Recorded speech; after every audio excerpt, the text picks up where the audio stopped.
Jesus permaneça em nossos corações.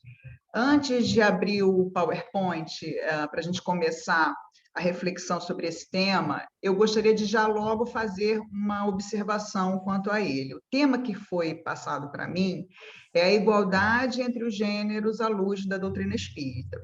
Nesse sentido, falar de igualdade de gênero, a gente vai cair, como nós veremos adiante, na lei de igualdade. Então, Kardec estudou isso quando ele falou do sexo masculino e do sexo feminino, comparando com a sociedade à época, ele fez algumas questões aos espíritos que foram respondidas com relação a esse contexto de uma diferença entre funções e papéis sociais e direitos entre homens e mulheres naquela época.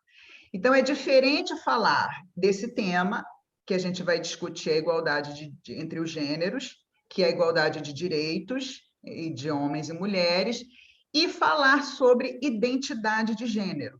Identidade de gênero é outro tema. Se nós fôssemos seguir esse tema de identidade do gênero, nós analisaríamos a questão das transidentidades. As crianças que desde muito novas não se sentem com o gênero correspondente ao sexo biológico, a questão da modificação corporal e das transidentidades, o homem trans, a mulher trans. Então, não é esse o nosso assunto, que isso fique bem claro. Nós vamos, então, nos restringir a essas questões de direitos entre o que a gente chama hoje de gênero. O referencial aqui, claro, é a doutrina espírita, mas a gente vai, para compreender do que se fala, nós vamos partir da ciência, principalmente da ciência psicológica, que é hoje a minha área de estudo, para a gente aprofundar essa questão e essas reflexões. Todo PowerPoint, todo slide tem o meu e-mail, que é Tânia CP, C de Cristina, P de Pereira, .wilson@gmail.com. Nós não vamos ter nesse espaço aqui uma oportunidade de eu responder perguntas, de a gente abrir uma discussão. Mas se algo não ficar suficientemente esclarecido, se vocês tiverem alguma observação, alguma colocação, me enviem um e-mail identificando como sendo membro, participante do SEAS, só para eu saber a origem da mensagem, que eu vou ter uma satisfação imensa em conversar com vocês. Eu gosto muito desses temas atuais, eu adoro discussões, discutir é muito importante, porque discutir é aprofundar em determinado tema, debater também é bom, mas nesse caso seria mais interessante uma oportunidade de aprofundamento partindo das dúvidas de vocês. Então, se algo não ficar suficientemente esclarecido, se vocês quiserem me trazer contribuições dos estudos de vocês, pode ser que alguém aqui já esteja estudando esse tema, ou as pessoas que nos assistirem posteriormente estejam voltadas para o estudo e para o aprofundamento do tema e queiram me trazer também alguma contribuição que eu desconheça, me enviem um e-mail que vai ser ótimo, eu vou amar com certeza. A gente ainda tem um certo receio no ambiente religioso, de uma maneira geral, de dizer que não concorda, de dizer que ainda não compreende aquilo, que até aceita racionalmente, mas ainda não consegue compreender emocionalmente, afetivamente, e é assim mesmo. A gente não é obrigado a concordar sempre com tudo, mas nós, enquanto estudiosos da doutrina, o que nos cabe é estarmos sempre buscando um aperfeiçoamento, uma compreensão maior, um entendimento mais aprofundado, para que a gente se esclareça e para que a gente possa esclarecer também as pessoas que nos cercam, sejam familiares, sejam amigos. Então, fica aí o meu recado carinhoso e eu espero realmente que vocês aproveitem esse convite que eu estou fazendo e me enviem as dúvidas de vocês. Eu gostaria que alguém me sinalizasse aí se vocês estão vendo a apresentação e se vocês estão vendo, vocês estão assistindo aqui, e se vocês estão vendo ela mudar. Viram mudar? Sim. Tranquilo, Tânia. Tá tranquilo.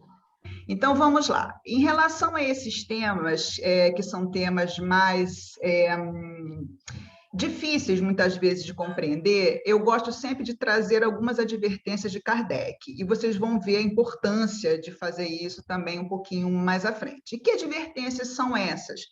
que pode ser que algumas pessoas que nos assistem ou que nos assistirão ainda não tenham oportunidade de estudar. Kardec, na Gênese, no item 55, falando da evolução, do desenvolvimento da doutrina espírita, ele disse que, caminhando de par com o progresso, o espiritismo jamais será ultrapassado. Por quê? Se novas descobertas lhe demonstrassem estar em erro acerca de um ponto qualquer, ele se modificaria nesse ponto. Se uma verdade nova se revelar, ele a aceitará. Então, ele, o espiritismo. Então, isso está na Gênese, no item 55. Da mesma forma, na introdução do Evangelho segundo o Espiritismo, ele nos convida a usar como um exame comprobatório, comprovatório, a razão ao qual se cumpre e se submeta, sem exceção, tudo que venha dos espíritos. Então, ele diz, toda teoria em manifesta contradição com o bom senso, com uma lógica rigorosa, e com os dados positivos já adquiridos, que dados positivos são esses? Os dados que a gente vai acompanhar no desenvolvimento das ciências. Então, qualquer coisa que vá contra isso deve ser rejeitada, por mais respeitável que seja o nome que traga como assinatura. E aqui a gente está, claro, envolvendo também o intermediário. Então, seja qual for o médium, seja qual for o espírito que assine, se aquilo que a gente lê está se contrapondo ao conhecimento científico já consolidado, a gente deve sempre colocar aquilo entre parênteses para nós estudarmos melhor. E, finalmente, eu acrescentei nos meus estudos, outro dia eu topei com essa frase, no texto dele de Obras Póstumas, intitulado As Aristocracias, que ele diz assim, Kardec, o espiritismo, com efeito, não quer que o aceitem cegamente, reclama discussão e a luz. Então, vejam aqui que nós estamos convidados, super convidados pelo nosso codificador, a fazer esse exercício de buscar na ciência, de contrapor as ideias, de esclarecer as nossas dúvidas, de ter a liberdade de dizer que não concorda, mas argumentar, trazer argumentos para comprovar a sua discordância ou as dificuldades. Que eu trago aqui para vocês é fruto, portanto, dos meus estudos, porque esse tema, na época de Kardec, assim como tantos outros, e principalmente essa palavra gênero, não existia.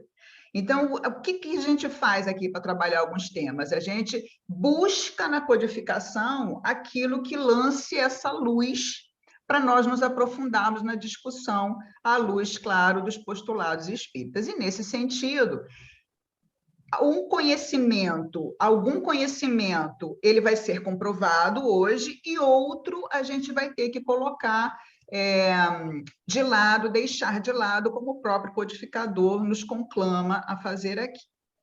Bem, vou trazer uns conceitos básicos da psicologia para a gente saber exatamente o que é essa coisa de gênero. Quando a gente fala gênero, a gente está falando exatamente de quê?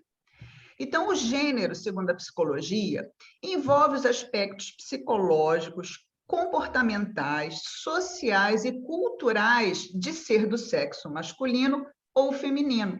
Então, é a forma como os papéis do ser homem e de ser mulher numa sociedade são considerados, os papéis, as funções, e como cada um de nós se sente na identificação com esses papéis. Observem aqui, só en passant, só rapidamente, que eu falei que o nosso tema não é a identidade de gênero, mas só para a gente compreender, pode ser que o meu gênero, ou seja, a minha identificação de ser homem ou de ser mulher, esteja de acordo com o meu sexo biológico, então eu serei considerado uma cisgênero, que é o meu caso, eu tenho um sexo biológico feminino e me considero mulher. Me considero uma pessoa do gênero feminino. Mas pode acontecer do meu gênero se contrapor ao meu sexo biológico. E aí a gente entra na questão das transidentidades. Então, gênero é uma identificação de pertencer ou não a esse papel de ser homem ou de ser mulher numa dada sociedade. E, nesse sentido, será sempre uma construção social, uma construção histórica, uma construção cultural. Esses papéis de gênero, o que é ser homem, o que é ser mulher na sociedade, envolve esses comportamentos, como diz no conceito, os nossos interesses, as nossas atitudes, habilidades e traços de personalidade que uma determinada cultura considera apropriada para cada sexo ou gênero, e que diferem para homens e para mulheres. A maioria das sociedades, então, mesmo as sociedades dos povos originários, as sociedades mais simples, de organização mais simples, menores, vão estabelecer para cada gênero determinadas funções, determinados papéis que são chamados de papéis de gênero. E nós formamos, então, essa identidade, que é uma consciência que a gente desenvolve na segunda infância, entre 3 e 6 aninhos, de nós pertencermos a um gênero ou a outro. Então, reparem que essa identidade de gênero, ela se estabelece ainda muito cedo no nosso desenvolvimento, e que é diferente de orientação afetivo-sexual. A orientação afetivo-sexual, ela só vai se definir na adolescência. Mas a identidade de gênero, o que eu me sinto? Eu me sinto homem ou eu me sinto mulher? Eu me sinto menino ou eu me sinto menina? Com que universo, com que papéis que eu me identifico? Isso vai acontecer muito cedo no nosso desenvolvimento psicológico. Esse processo de construção dessa identidade de gênero é chamada de tipificação de gênero. É um processo, então, de socialização pelo qual a criança, ainda pequena, ela vai aprender esses papéis. E como é que ela aprende esses papéis? Do ser homem, do ser mulher, do ser menino, do ser menina? Através da educação. Pelo que os parentes próximos, as figuras parentais, falam para ela, ensinam verbalmente, pelo que ela observa no meio em que ela se coloca, seja no meio familiar, seja no meio social. Então, a criança, pela observação e pela informação direta, ela vai aprendendo que papéis são atribuídos à sociedade para um e para outro gênero. E nós temos, claro, como isso é socialmente construído, o que a gente chama de estereótipos de gênero. O que seriam esses estereótipos de gênero? São generalizações pré-concebidas sobre o comportamento masculino ou feminino. Na nossa sociedade ocidental, por exemplo, a masculinidade inclui agressividade, lógica, frieza emocional e dominação. Ao passo que a feminilidade seria associada ou é associada a uma calma, a intuição, a expressividade emocional, a submissão, ao cuidado. Mas reparem que isso são estereótipos. Cria-se esses papéis ou essas ideias sobre a masculinidade e a feminilidade, mas não há nenhuma origem biológica nisso. Isso é construído socialmente, é ensinado socialmente, e como é uma criação, isso vai variar de acordo com o tempo e vai variar de acordo com a sociedade. São muitos conceitos, eu sei, mas são importantes para a gente entender e chegarmos lá na questão dessa igualdade entre os gêneros. Essa imagem eu gosto, eu sempre coloco no estudo sobre gênero, que ilustra exatamente tudo que a gente viu nos conceitos anteriores. Observem aí que a gente tem um homem e uma mulher de uma outra cultura, que não é a nossa cultura. Então, quando a gente olha esse homem e essa mulher, a gente logo pensa nos papéis de gênero que se esperam, tanto dessa mulher que está aqui, quanto desse homem aqui representado. Aí eu pergunto a vocês, são os mesmos papéis na nossa sociedade? Se eu fosse colocar aqui uma outra foto de um homem e de uma mulher ocidentais, não são os mesmos papéis. E de onde que veio isso? Da cultura. Isso foi construído ao longo do tempo nesse grupo social, que faz com que o que se espera dessa mulher e desse homem seja diferente do que se espera de uma mulher e de um homem na nossa sociedade. Se eu abrisse aqui para as mulheres, principalmente, me dizerem onde que elas gostariam de reencarnar, na próxima encarnação, principalmente se ela for próxima mesmo no tempo, se não houver aí um largo espaço histórico de mudança dessas sociedades, as mulheres provavelmente vão responder como eu responderia: eu prefiro nascer, reencarnar no Ocidente do que numa sociedade. Por que a gente responderia isso? Porque o papel da mulher e a função da mulher nesse tipo de sociedade é radicalmente diferente do nosso ilimitado. Todos aqui conhecem a história da Malala, aquela jovem adolescente que no Afeganistão, no Paquistão, se não me engano, não foi Afeganistão, ela quis estudar E o que aconteceu com ela, por querer estudar e liderar um movimento de meninas para ir à escola estudar, ela sofreu um atentado, quase morreu, sobreviveu, tornou-se a mais jovem a ganhar o Prêmio Nobel da Paz, e hoje ela levanta essa bandeira do acesso a todas as meninas pela escolarização. Mas repare que uma coisa tão básica para nós no Ocidente, ela quase morre ao lutar por esse direito nesse tipo de sociedade. Então, vejam como isso aqui está claro. Gênero é uma construção social, mesmo na nossa sociedade. Esses papéis, essas funções foram se modificando ao longo da nossa história aqui no Brasil. Por isso, a Simone de Beauvoir falou essa frase no livro dela, O Segundo Sexo, que foi um tema de um Enem há uns anos atrás. Isso causou uma polêmica muito grande entre os grupos conservadores da direita conservadora no Brasil, mas é exatamente isso que a gente está falando. As pessoas que têm um mínimo de estudo de psicologia e de filosofia veem que essa frase faz todo sentido.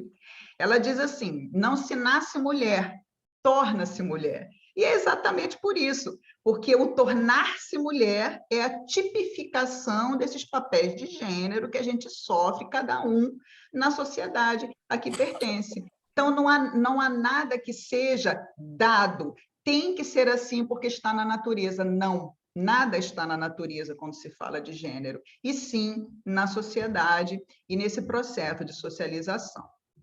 Vejam, por exemplo, essa questão que se fala aqui da ideologia de gênero, e eu vou enfatizar isso porque nos meios religiosos, principalmente, as pessoas recebem muita coisa pelo WhatsApp e partem de um princípio que aquilo é verdadeiro, que aquilo é um conceito científico, e não é.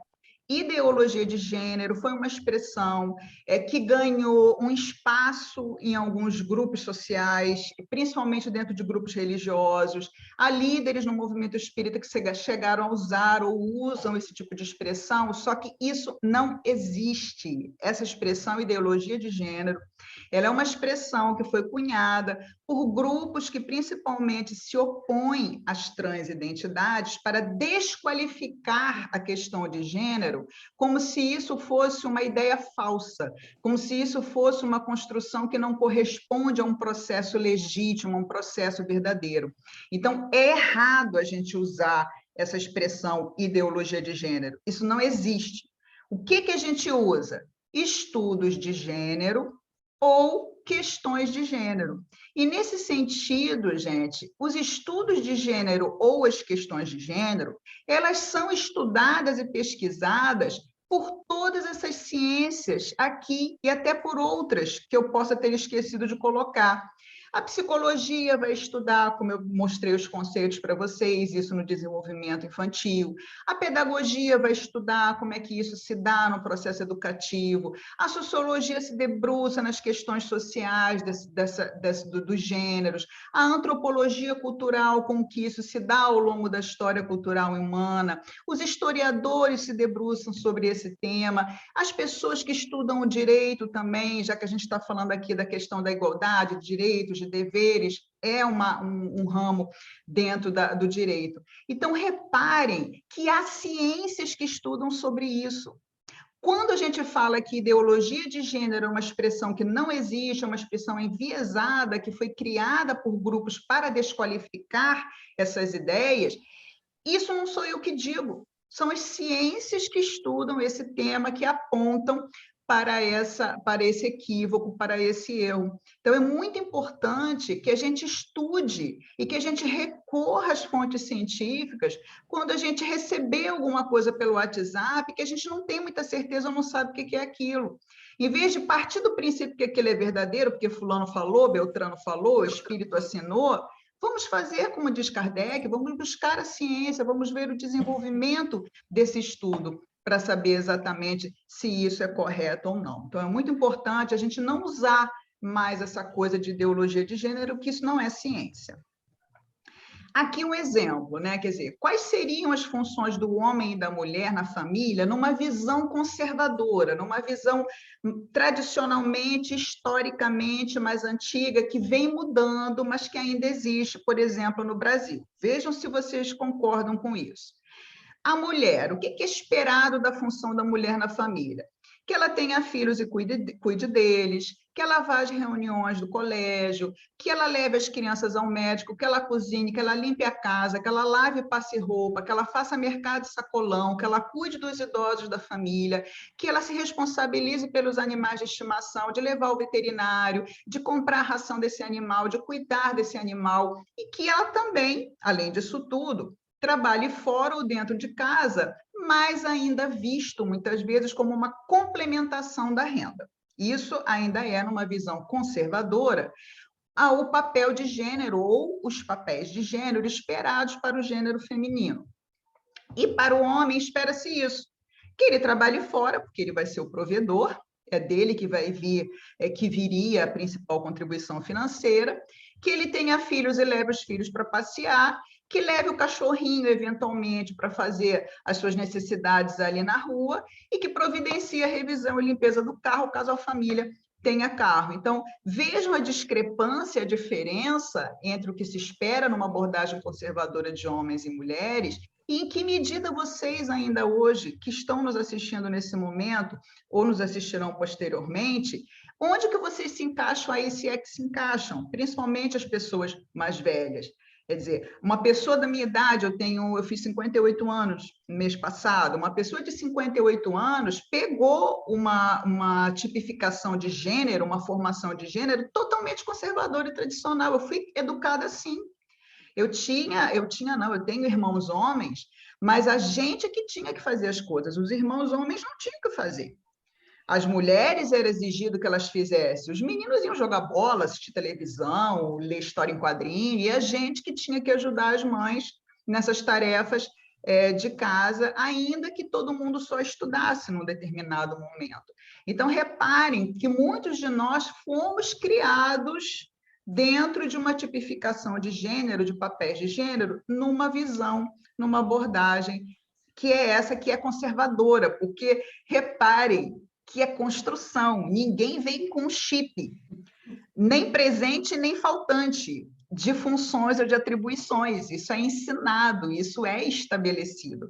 Há um tempo atrás, eu participei de uma reunião de evangelizadores, e às vezes o pessoal me cancela, sabe, gente? Mas eu até entendo porque o pessoal me cancela às vezes. E aí, conversando sobre um livro, que pediram para eu apresentar um capítulo, uma pessoa do grupo falou assim, não, porque aqui a gente está fazendo evangelização de bebês, e aí é muito importante, porque a gente já vai pegando a nenenzinha, a menina, e já vai ensinando para ela a cuidar da casa, a mexer. Aí eu olhei para a pessoa e falei assim, mas vocês estão fazendo isso?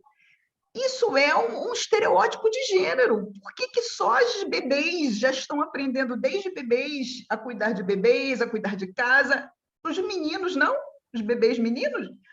E aí as pessoas ficaram meio assim, né? Eu vi que a minha ideia não foi muito bem aceita, tanto que eu não fui mais convidada para falar nesse grupo, mas até eu compreendo por isso, porque muitas vezes essas ideias mexem com as pessoas no sentido de tirar as pessoas do lugar de segurança.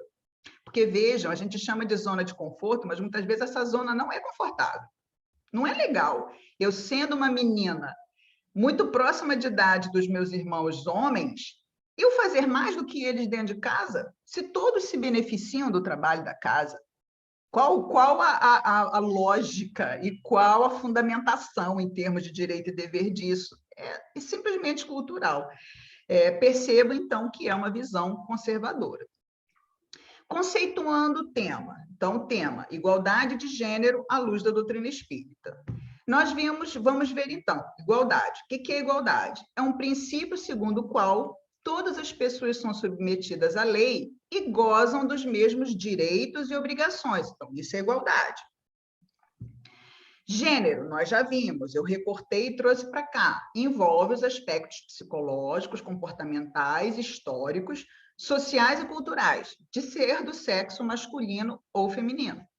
Igualdade de gênero, então, é o quê? A igualdade em direitos, responsabilidades e oportunidade de desenvolvimento para as pessoas de todos os gêneros. Então, reparem que a igualdade de gênero ela vai envolver o contrário disso que eu exemplifiquei para vocês. Qual a razão de você ensinar só a neném do gênero, né, ou do sexo feminino, que ela tem que cuidar da casa e não o menino? Então, você está aqui privilegiando um, livrando ele de uma responsabilidade e conferindo só a um determinado gênero em detrimento de outro, sobrecarregando-o, inclusive.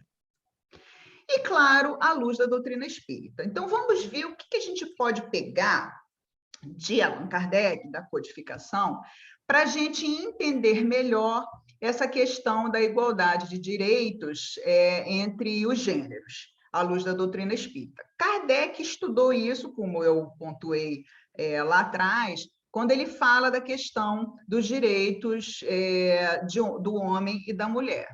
Então, a gente vai ver na questão... Peraí que eu não sei o que não está passando aqui. Aqui.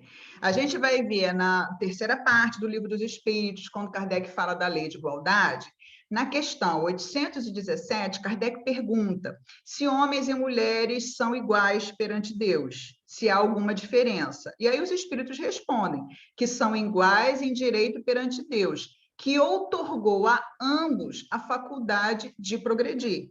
Então, perante a lei de Deus, aqueles que estão encarnados como mulher e como homem são iguais em direito, não há nenhuma diferença.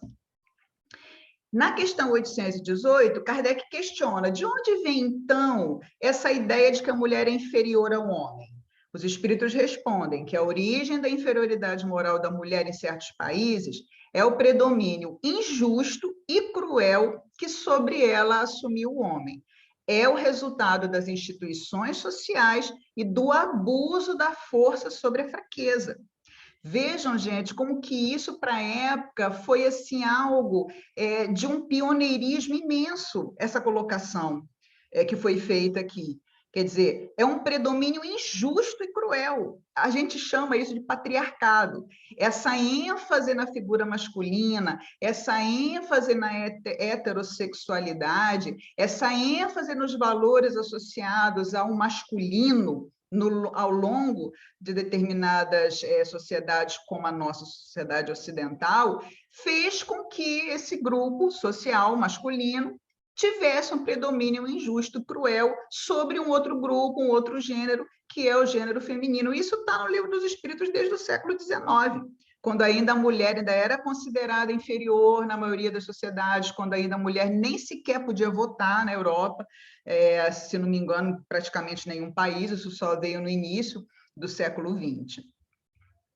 E na questão, no Livro dos Espíritos 822, é dito lá que uma legislação, para ser justa, deve consagrar a igualdade de direitos entre o homem e a mulher. Então, pronto. Como que a doutrina espírita vê a igualdade entre os gêneros? Os gêneros, tanto o gênero masculino quanto o gênero feminino, são merecedores ambos dos mesmos direitos. Não há por que privilegiar um em detrimento de outro. Isso está dentro da codificação. Então, aqui uma observação, né, para a gente ampliar o entendimento.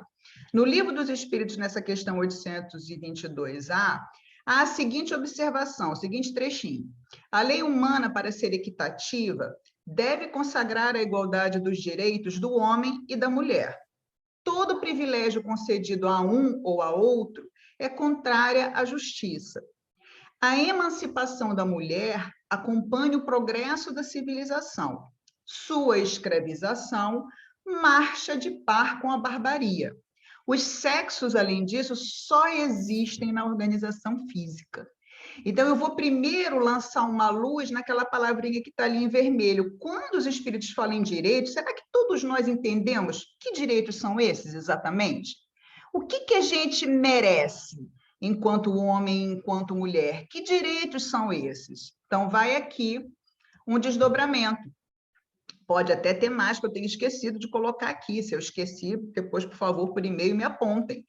O direito à liberdade, o direito à educação, o direito ao trabalho, o direito à saúde, direito político, direito sexual, direito reprodutivo, direito ao lazer. Então, tanto os homens quanto as mulheres, ambos os gêneros, tem que ter acesso e tem que ter igualdade a todos esses direitos, só que não é isso que a gente observa. A gente já progrediu muito em relação a direitos políticos, por exemplo. No início do século passado, a mulher não votava, passou a votar na década de 30, quando a gente conseguiu esse direito. Até determinada época do século passado, a mulher não podia ter cartão de crédito sem que o marido autorizasse a mulher a ter, e não podia trabalhar sem autorização do marido, até, digamos ali, década de 50, mais ou menos. Isso é fato, vocês podem pesquisar, a história se debruça sobre essas questões. Então, a gente já evoluiu muito nesses direitos políticos, nesses direitos de trabalho, mas se a gente for pegar as estatísticas, a gente vai ver, isso é muito falado, está muito presente na mídia, de uma maneira geral, até nas redes sociais, que para um mesmo cargo, os homens ganham mais do que as mulheres, ainda, na maioria das empresas, e que é difícil a gente ver as mulheres conseguirem chegar ao topo da hierarquia em determinadas empresas. Elas ainda são minoria, por exemplo, aqui no Brasil, dentro da política partidária, dentro das assembleias legislativas, dentro dos órgãos administrativos, a mulher ainda é uma presença que é minoria. Então, nós já avançamos, sim, mas nós temos muito a avançar. Vejam aqui a questão do direito ao lazer. O que faz um indivíduo hoje com conhecimento, e aí vejam, conhecimento que se não tinha, está tendo agora, o que faz o indivíduo chegar em casa junto com a mulher, os dois trabalharam o dia inteiro, o indivíduo senta para assistir televisão e a mulher vai para a cozinha fazer o jantar, organizar as coisas, organizar o almoço de amanhã, ver o exercício, o dever de casa das crianças, ver se tem uniforme, enquanto o homem descansa. Isso aqui fere o direito ao lazer, porque um está tendo, o lazer, eu nem diria lazer, mas do descanso, do repouso, né? O direito ao repouso. Um está tendo mais direito ao repouso do que a outra pessoa que acaba sobrecarregada. Essa expressão jornada, dupla jornada, tripla jornada, para a maioria das mulheres é uma realidade ainda. Então, a mulher trabalha fora, chega em casa, ainda tem que ver 1 milhão de coisas, fim de semana tem que correr atrás de 1 milhão de coisas, enquanto muitas vezes o seu companheiro se dá direito a repouso e a lazer, deixando a mulher ficar sobrecarregada. É algo que a gente, em casais mais jovens, principalmente, a gente vê que as meninas já não querem ter esse tipo de vida, elas já enxergam que elas têm esse direito à divisão do trabalho, que não é da mulher o trabalho da casa, o trabalho é de todos que moram naquele ambiente. Então, não há por que a mulher ser sobrecarregada. É considerado, inclusive, quando a gente pega estudos sobre casamento, casamentos de sucesso, casamentos que têm chance de se prolongar no tempo, de durarem mais, uma das questões hoje que é fundamental para as pessoas que começam a vida juntas é discutir, fazer uma DR, como o pessoal fala, né? Discutir a relação em relação às atividades da casa. Quem que vai fazer o quê? Quem que vai lavar o banheiro, quem que vai lavar a cozinha, com que frequência, né? Vamos dividir, um faz as compras, um cozinha e o outro arruma a cozinha, porque isso é fundamental, senão vai dar briga. E vai dar briga diariamente, porque o trabalho da casa está lá, alguém precisa fazer. E hoje em dia, os casais mais jovens, claro, a mulher não quer mais trazer isso como sendo um dever somente dela. Então, é muito importante que a gente entenda, quando a gente fala de direitos, que direitos são esses, são todos os direitos, que o gênero feminino deve ter o mesmo que o gênero masculino. Muito bem. Aí, qual é o problema, né? O que precisa ser revisto na doutrina espírita? E aí, vejam, eu vou colocar aqui o que precisa ser revisto, as questões que já caíram, de acordo com o que a gente viu aqui, que a ciência traz, e eu vou trazer a minha justificativa. Com que autoridade que eu estou falando que isso tem que ser revisto e isso já caiu? Então, vamos lá. Na questão 819, Kardec pergunta: com que fim a mulher é mais fraca do que o homem? E os espíritos respondem: para lhe determinar funções especiais. Aí, na nota da questão 820, os espíritos dizem que funções são essas? Seriam as funções maternais. Então, a mulher seria mais fraca que o homem para determinar as funções maternais. Ao homem, os trabalhos rudes. À mulher, os trabalhos leves. Isso está na questão 819. Isso caiu. Isso não tem mais fundamentação, nem historicamente, nem culturalmente, nem cientificamente, porque há mulheres que são mais fortes fisicamente do que determinados homens. Isso nem sempre se dá dessa maneira aqui. E quando se fala em funções maternais, a mulher, ela gera uma criança e ela amamenta essa criança, se ela quiser, ou enfim, se ela puder, ela amamenta essa criança. Mas nem todas as mulheres geram seus filhos, porque há as mães adotivas. E essas mães que não geram os seus filhos e nem amamentam, elas pegam a adoção de uma criança ao lado do seu parceiro, da sua parceira, mas vamos imaginar que ele é um parceiro que é de um outro gênero, ou um homem, ou um homem trans, e esse homem pega em igualdade de condição, porque a mulher não gerou, ele também não gerou. Então, essas funções que são chamadas de maternais, de cuidar da criança, com que razão se diz que ela é só da mulher se o homem é perfeitamente capaz de trocar uma fralda, de dar banho, de educar essa criança, de transmitir os valores, de ir nas reuniões de pais, de fazer tudo o que a mulher faz? Então, essa questão, ela é histórica, essa questão, ela se refere a uma realidade que é uma realidade do século XIX, que não é mais a nossa realidade. Por isso que se diz que isso deve ser revisto. Da mesma maneira, questão 821, as funções a que a mulher é destinada pela natureza terão importância tão grande quanto as do homem, maior até, porque ela dá as primeiras noções da vida. Por que não o homem? Só a mulher dá as primeiras noções da vida.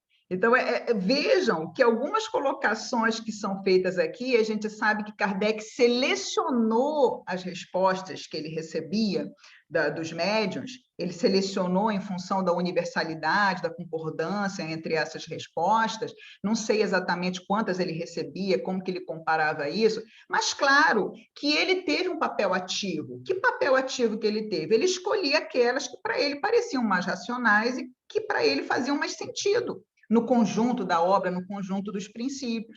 Então, ele escolheu isso, mas reparem que naquela época, século XIX, podia ser só a mulher a dar as primeiras noções de vida, mas hoje os pais não fazem isso. São só as mães que dão as primeiras noções de vida. Isso também tem que ser revisto.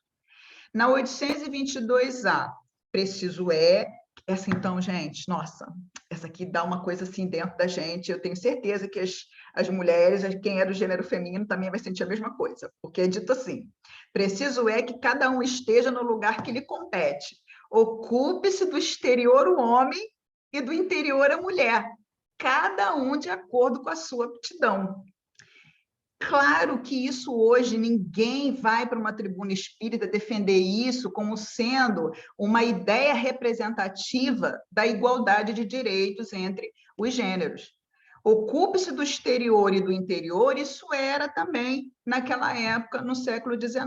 Então, reparem que, assim como outras coisas, outras ideias contidas na obra de Kardec, há determinadas coisas que foram escolhidas para estarem presentes na codificação que hoje não fazem mais sentido. A gente viu no slide anterior aquilo que faz, mas isso aqui que eu estou apresentando para vocês, do ponto de vista da ciência, do ponto de vista histórico, do ponto de vista psicológico, não faz mais nenhum sentido a gente acreditar que isso corresponda a uma realidade. E eu digo isso com que autoridade? Com a autoridade que me concedeu o codificador. Então, ele disse que a gente ficasse atento às novas descobertas, como vem revelando a psicologia, a sociologia, a história, mostrando que isso é uma construção social. Ele nos convidou a usar a razão, ele disse para a gente lançar, né, a discussão e essas ideias todas dentro de um processo de discussão, lançando luz a essas ideias. Então, não tem nada de errado a gente chegar na apresentação de um estudo e dizer, gente, olha, dentro da doutrina espírita, isso e isso que contribuem para a gente entender melhor esse aspecto, mas há outras coisas que a gente agora tem que deixar entre parênteses, que a gente tem que deixar de lado, porque não fazem mais sentido. Se nós não fizermos isso, não aceitarmos isso, nós vamos virar uma religião do livro, que nem os nossos companheiros de outras tradições, que utilizam, por exemplo, o Antigo Testamento cegamente, piamente, sem fazer nenhum tipo de interpretação ou revisão, Se nós não atendermos ao chamado, ao convite do codificador, a gente vai cair no mesmo equívoco, que, inclusive, nós trazemos de vidas passadas esse equívoco. Muito bem. Então, aqui nós temos alguns exemplos de como a sociedade vai marchando para essa igualdade anunciada em algumas questões do Livro dos Espíritos e que a psicologia também e as outras ciências anunciam nas questões e nos estudos de gênero. A Espanha, por exemplo, equipara a licença maternidade e paternidade e avança na igualdade de gênero, quer dizer, a partir de 2021, ano passado, tanto homem quanto mulher, tanto pai quanto mãe, terão direito a 16 semanas fora do trabalho, na Espanha. Então, vejam que avanço isso nessa sociedade. Aqui no Brasil, o Conselho Nacional de Justiça tornou obrigatório, a partir também de 21, o emprego da flexão de gênero para nomear profissão ou demais designações na comunicação social. O que está dizendo aqui? Aquela questão de ser obrigada a usar o masculino quando você está numa assembleia ou se dirigindo a um coletivo. Então, vamos imaginar, se esse estudo fosse presencial, se tivesse 50 mulheres e um homem, tradicionalmente, eu teria que usar o masculino, apesar de ser um homem só, e não usar o feminino. O Conselho Nacional de Justiça tornou obrigatória a declinação dos dois gêneros. Então, quando alguém fosse dirigir a uma assembleia dentro da área do judiciário, tem que dizer o advogado, a advogada. Tem que usar as duas e não colocar o advogado, porque aí você exclui todas as advogadas, todos os que pertencem a um outro gênero, enfatizando só no gênero masculino. E o ministro Luiz Fux diz que o gênero masculino sempre foi utilizado para representar o sujeito universal, a totalidade da humanidade. Então, isso aí foi um grande avanço também, aos pouquinhos a gente vai chegando, sem contar da questão dos funcionários transgênero, que poderão usar seus nomes sociais, tal como reconhece o seu gênero.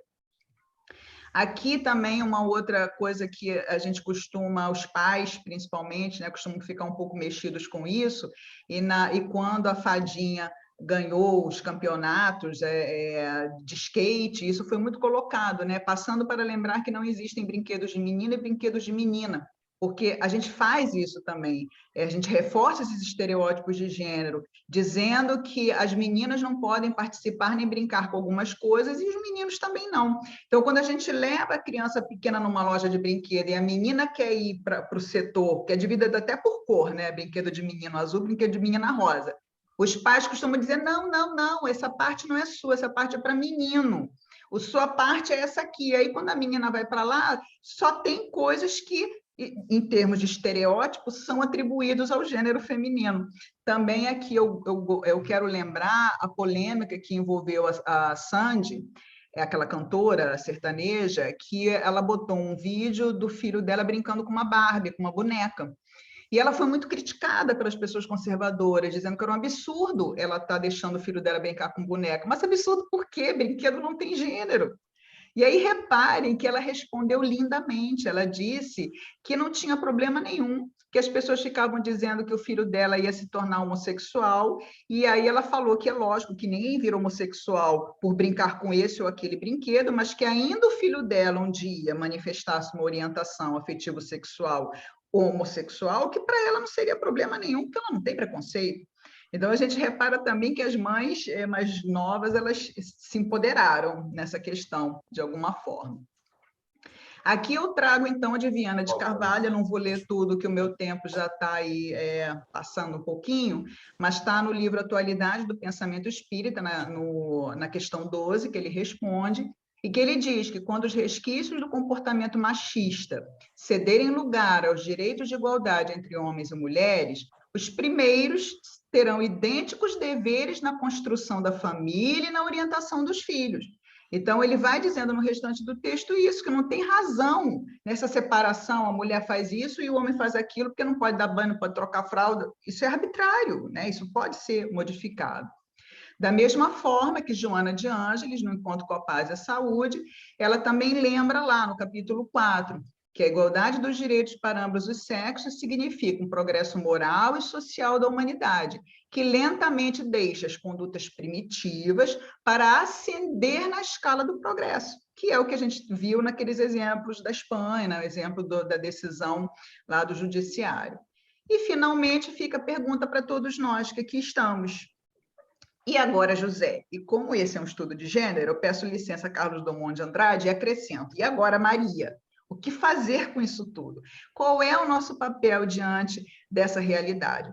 Eu finalizo trazendo a questão 573 do Livro dos Espíritos, que eu gosto muito, tenho usado bastante, em que Kardec pergunta qual é o papel do espírito encarnado além da sua melhoria pessoal. Os espíritos dizem que todos nós estamos instados a instruir os homens, auxiliar o progresso e melhorar as instituições por meios diretos e materiais. Então, vamos começar hoje, vamos começar com o jantar de hoje na nossa casa, vamos começar amanhã com a organização do nosso lar para essa semana, observando se essa questão de direitos e deveres, no espaço que a gente se situa, se isso está equilibrado e nós estamos progredindo e saindo dessa visão bárbara de que homens teriam determinados direitos acima daqueles que estão encarnados na condição feminina. Ficam aqui essas ideias para reflexão e, mais uma vez, se eu não fui muito clara em alguma coisa ou vocês têm alguma contribuição,